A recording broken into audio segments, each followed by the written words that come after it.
Hoje nós iremos falar sobre técnica de amputações dos membros e vamos dar ênfase então, vamos abordar as técnicas de amputações ao nível dos membros inferiores. Tá?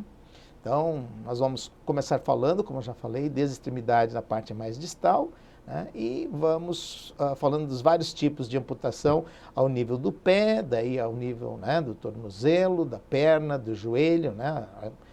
desarticulações, transfemoral, desarticulação do quadril e a hemipelvectomia.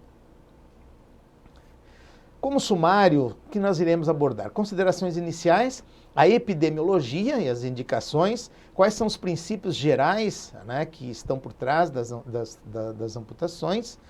testes auxiliares para determinação do nível de amputação que pode acontecer pós-traumática e aquelas que acontecem no diabético, por exemplo, por comprometimento vascular, níveis de amputação dos membros inferiores, e aí nós vamos falar desde amputação então da falange, né, a amputação falângica, transmetatarsal, desarticulações interfalângica, metatarsofalângica, ao nível da articulação de Lisfranc, mais proximal ainda na articulação de Chopard, ou então ao nível do tornozelo, a amputação do tipo Syme, a transtibial, a desarticulação do joelho, a transfemoral, a desarticulação do quadril e a hemipelvectomia. Vamos então iniciar falando ou fazendo as considerações iniciais sobre esse tema. Amputação é um dos procedimentos mais antigos que nós temos descritos, né, com relatos já desde 1200 anos, né, já antes de Cristo, já tem como esses documentos, né, antigos, o mais antigo na literatura hindu, que já fala a respeito, já descreve a respeito de amputações, né? E no templo, né, no templo de Ramsés II também temos informações, né, já descrições sobre amputações. A tendência do ponto de vista histórico era de fazer procurar preservar a extremidade da forma como fosse possível, né? Independente, mesmo que a função residual disso fosse uma função pobre. Então, essa tendência, preservar a qualquer custo, não importando da função, se tivesse função ou não, mas tentar preservar a todo custo, isto é uma ideia já ultrapassada e nós devemos procurar reciclar, né, trazer ideias mais atualizadas, né, que mostram que, muitas vezes, se é para você ter um membro que não tenha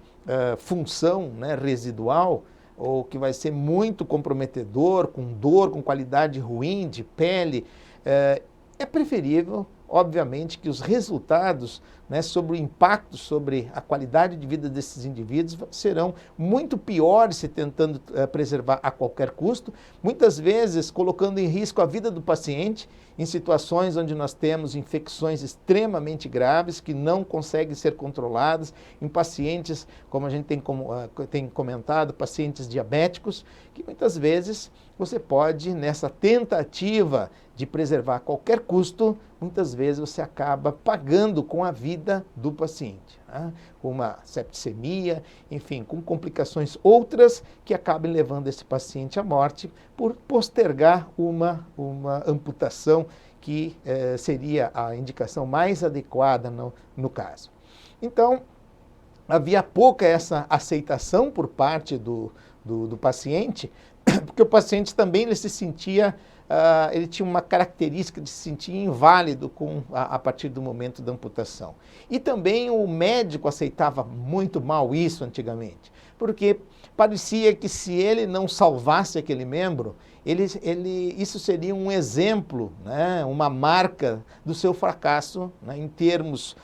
médicos, em termos de tentar preservar esse membro. Então, isso é um tipo de sentimento, claro, que o ideal é que você consiga sempre preservar o máximo possível, né? Mas existem situações onde efetivamente a amputação é a melhor escolha para esses pacientes. E por isso nós, como médicos, precisamos também fazer esse tipo de, muitas vezes, de reflexão principalmente quando você estiver perante a pacientes seus, revise seus pacientes, aqueles em que você tinha indicado uma amputação, e não adianta